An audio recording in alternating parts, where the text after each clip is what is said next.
कल्मषापहम्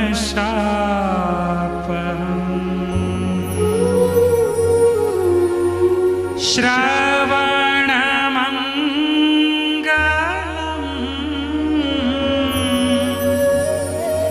श्रीमदाततम्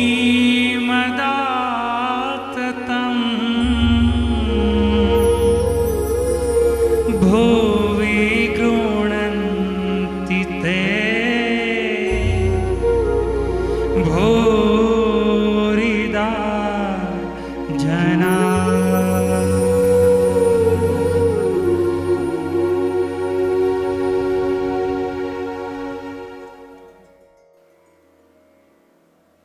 जय स्वामीनारायण, जय द्वारिकाधीश।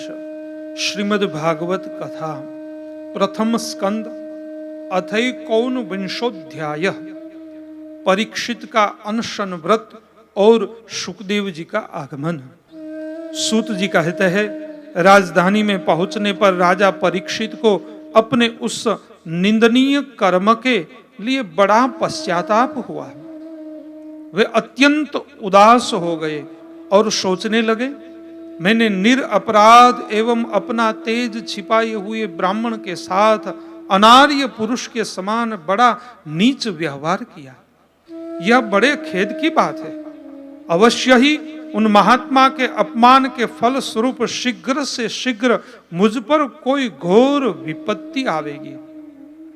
मैं भी ऐसा ही चाहता हूं, क्योंकि उससे मेरे पाप का प्रायश्चित हो जाएगा और फिर कभी मैं ऐसा काम करने का दुस्साहस नहीं करूंगा।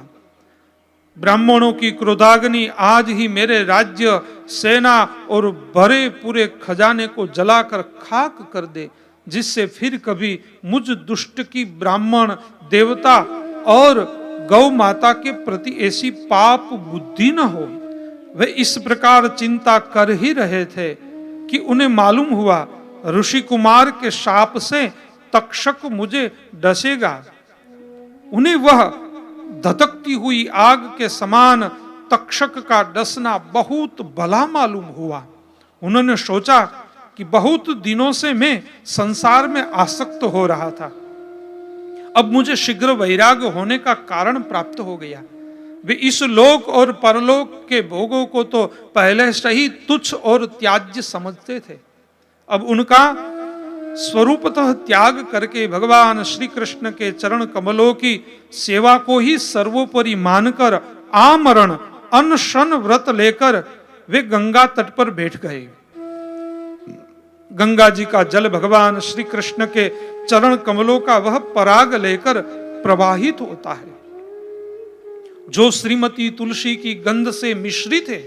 यही कारण है कि वे लोकपालों के सहित ऊपर नीचे के समस्त लोकों को पवित्र करती है। कौन ऐसा मरणासन पुरुष होगा जो उनका सेवन न करेगा? इस प्रकार गंगा जी के तट पर आमरण अनशन का निश्चय करके उन्होंने समस्त आसक्तियों का परित्याग कर दिया और वे मुनियों का व्रत स्वीकार करके अनन्य भाव से श्री कृष्ण के चरण कमलों का ध्यान करने लगे। उस समय त्रिलोकी को पवित्र करने वाले बड़े बड़े महानुभाव ऋषि मुनि अपने शिष्यों के साथ वहां पधारे। संतजन प्राय तीर्थ यात्रा के बहाने स्वयं उन तीर्थ स्थानों को ही पवित्र करते हैं। उस समय वहां पर अत्रि, वशिष्ठ, च्यवन, शरद्वान, अरिष्टनेमि, भृगु, अंगिरा, पराशर, विश्वामित्र, परशुराम, उतथ्य, इंद्रप्रमद, मेघातिथि, देवल, आरिष्टसेन, भारद्वाज, गौतम, पिप्लाद, मैत्रेय, औरव, कवश, अगस्त्य, भगवान व्यास, नारद तथा इनके अतिरिक्त और भी कई श्रेष्ठ देवर्षि, ब्रह्मर्षि तथा अरुणादि राजर्षि वर्यों का शुभ आगमन हुआ। इस प्रकार विभिन्न गोत्रों के मुख्य मुख्य ऋषियों को एकत्र देखकर राजा ने सबका यथा योग्य सत्कार किया और उनके चरणों पर सिर रखकर वंदना की। जब सब लोग आराम से अपने अपने आसनों पर बैठ गए, तब महाराज परीक्षित ने उन्हें फिर से प्रणाम किया और उनके सामने खड़े होकर शुद्ध हृदय से अंजलि बांधकर वे जो कुछ करना चाहते थे उसे सुनाने लगे। राजा परीक्षित ने कहा, अहो, समस्त राजाओं में हम धन्य हैं, धन्यतम हैं, क्योंकि अपने शील स्वभाव के कारण हम आप महापुरुषों के कृपा पात्र बन गए। राजवंश के लोग प्रायः निंदित कर्म करने के कारण ब्राह्मणों के चरण धोवन से दूर पड़ जाते हैं। यह कितने खेद की बात है। मैं भी राजा ही हूं, निरंतर देह गेह में आसक्त रहने के कारण मैं भी पाप रूप ही हो गया हूं। इसी से स्वयं भगवान ही ब्राह्मण के शाप के रूप में मुझ पर कृपा करने के लिए पधारे हैं। यह शाप वैराग्य उत्पन्न करने वाला है, क्योंकि इस प्रकार के शाप से संसारासक्त पुरुष भयभीत होकर विरक्त हो जाया करते हैं। ब्राह्मणों, अब मैंने अपने चित्त को भगवान के चरणों में समर्पित कर दिया है। आप लोग और मां गंगा जी शरणागत जानकर मुझ पर अनुग्रह करें। ब्राह्मण कुमार के शाप से प्रेरित कोई दूसरा कपट से तक्षक का रूप धरकर मुझे डस ले अथवा स्वयं तक्षक आकर डस ले, इसकी मुझे तनिक भी परवाह नहीं है। आप लोग कृपा करके भगवान की रसमयी लीलाओं का गायन करें। मैं आप ब्राह्मणों के चरणों में प्रणाम करके पुनः यही प्रार्थना करता हूं कि मुझे कर्मवश चाहे जिस योनि में जन्म लेना पड़े, भगवान श्री कृष्ण के चरणों में मेरा अनुराग हो, उनके चरणाश्रित महात्माओं से विशेष प्रीति हो और जगत के समस्त प्राणियों के प्रति मेरी एक सी मैत्री रहे, ऐसा आप आशीर्वाद दीजिए। महाराजा परीक्षित परम धीर थे। वे ऐसा दृढ़ निश्चय करके गंगा जी के दक्षिण तट पर पूर्वाग्र कुशों के आसन पर उत्तर मुख होकर बैठ गए। राजकाज का भार तो उन्होंने पहले ही अपने पुत्र जन्मेजय को सौंप दिया था। पृथ्वी के एक छत्र सम्राट परीक्षित जब इस प्रकार आमरण अनशन का निश्चय करके बैठ गए, तब आकाश में स्थित देवता लोग बड़े आनंद से उनकी प्रशंसा करते हुए वहां पृथ्वी पर पुष्पों की वर्षा करने लगे तथा उनके नगारे बार बार बजने लगे। सभी उपस्थित महर्षियों ने परीक्षित के निश्चय की प्रशंसा की और साधु साधु कहकर उनका अनुमोदन किया। ऋषि लोग तो स्वभाव से ही लोगों पर अनुग्रह की वर्षा करते रहते हैं। यही नहीं, उनकी सारी शक्ति लोक पर कृपा करने के लिए ही होती है। उन लोगों ने भगवान श्री कृष्ण के गुणों से प्रभावित परीक्षित के प्रति उनके अनुरूप वचन कहे। राजर्षि शिरोमणि, भगवान श्री कृष्ण के सेवक और अनुयायी आप पांडु वंशियों के लिए यह कोई आश्चर्य की बात नहीं है, क्योंकि आप लोगों ने भगवान की सन्निधि प्राप्त करने की आकांक्षा से उस राज सिंहासन का एक क्षण में ही परित्याग कर दिया, जिसकी सेवा बड़े बड़े राजा अपने मुकुटों से करते थे। हम सब तब तक यही रहेंगे जब तक ये भगवान के परम भक्त परीक्षित अपने नश्वर शरीर को छोड़कर माया दोष एवं शोक से रहित भगवत धाम में नहीं चले जाते। ऋषियों के ये वचन बड़े ही मधुर, गंभीर, सत्य और समता से युक्त थे।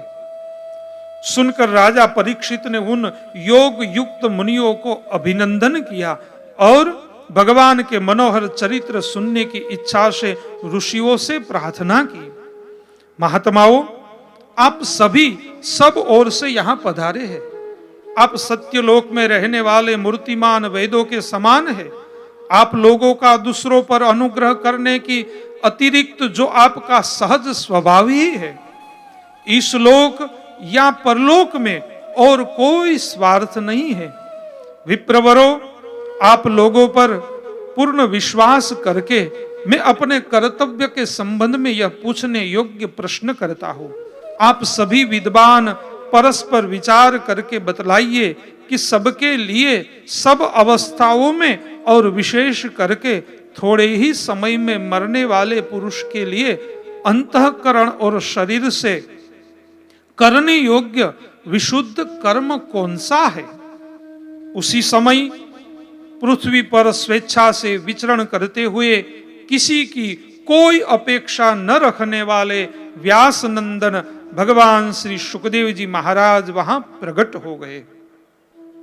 वे वर्ण अथवा आश्रम के बाह्य चिन्हों से रहित एवं आत्मानुभूति में संतुष्ट थे। बच्चों और स्त्रियों ने उन्हें घेर रखा था।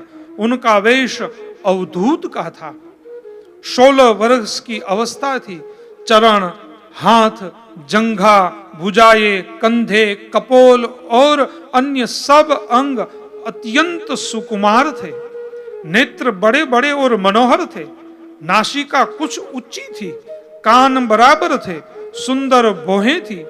इनसे मुख बड़ा ही शोभायमान हो रहा था। गला तो मानो सुंदर शंख ही था। हंसली ढकी हुई थी। छाती चौड़ी और उभरी हुई थी। नाभि भंवर के समान गहरी तथा उदर बड़ा ही सुंदर त्रिवली से युक्त था। लंबी लंबी भुजाएं थी। मुख पर घुघराले बाल बिखरे हुए थे। इस दिगंबर वेश में वे श्रेष्ठ देवता के समान तेजस्वी जान पड़ते थे। श्याम रंग था। चित्त को चुराने वाले भरी जवानी थी। वे शरीर की छटा और मधुर मुस्कान से स्त्रियों को सदा ही मनोहर जान पड़ते थे। यद्यपि उन्होंने अपने तेज को छिपा रखा था, फिर भी उनके लक्षण जानने वाले मुनियों ने उन्हें पहचान लिया और वे सब के सब अपने अपने आसन छोड़कर उनके सम्मान के लिए उठ खड़े हुए। राजा परीक्षित ने अतिथि रूप से पधारे हुए श्री सुखदेव जी को सिर झुकाकर प्रणाम किया और उनकी पूजा की। उनके स्वरूप को न जानने वाले बच्चे और स्त्रियां उनकी यह महिमा देखकर वहां से लौट गए। सबके द्वारा सम्मानित होकर श्री सुखदेव जी श्रेष्ठ आसन पर विराजमान हुए। ग्रह, नक्षत्र और तारों से घिरे हुए चंद्रमा के समान ब्रह्मर्षि, देवर्षि और राजर्षियों के समूह से आवृत श्री सुखदेव जी अत्यंत शोभायमान हुए। वास्तव में वे महात्माओं के भी आदरणीय थे। जब प्रखर बुद्धि श्री सुखदेव जी शांत भाव से बैठ गए, तब भगवान के परम भक्त परीक्षित ने उनके समीप आकर और चरणों पर सिर रखकर प्रणाम किया। फिर खड़े होकर हाथ जोड़कर नमस्कार किया। उसके पश्चात बड़ी मधुर वाणी से उनसे यह पूछा। परीक्षित ने कहा, ब्रह्म स्वरूप भगवान, आज हम बड़भागी हुए, क्योंकि अपराधी क्षत्रिय होने पर भी हमें संत समागम का अधिकारी समझा गया। आज कृपा पूर्वक अतिथि रूप से पधार कर आपने हमें तीर्थ के तुल्य पवित्र बना दिया। आप जैसे महात्माओं के स्मरण मात्र से ही गृहस्थों के घर तत्काल पवित्र हो जाते हैं। फिर दर्शन, स्पर्श, पाद प्रक्षालन और आसन दानादि का सुअवसर मिलने पर तो कहना ही क्या। महायोगिन, जैसे भगवान विष्णु के सामने दैत्य लोग नहीं ठहरते, वैसे ही आपकी सन्निधि से बड़े बड़े पाप भी तुरंत नष्ट हो जाते। अवश्य ही पांडवों के सुहृद भगवान श्री कृष्ण मुझ पर अत्यंत प्रसन्न है। उन्होंने अपने फुफेरे भाइयों की प्रसन्नता के लिए उन्हीं के कुल में उत्पन्न हुए मेरे साथ भी अपनेपन का व्यवहार किया है। भगवान श्री कृष्ण की कृपा न होती तो आप सरीखे एकांत वनवासी अव्यक्त गति परम सिद्ध पुरुष स्वयं पधार कर इस मृत्यु के समय हम जैसे प्राकृत मनुष्य को क्यों दर्शन देते।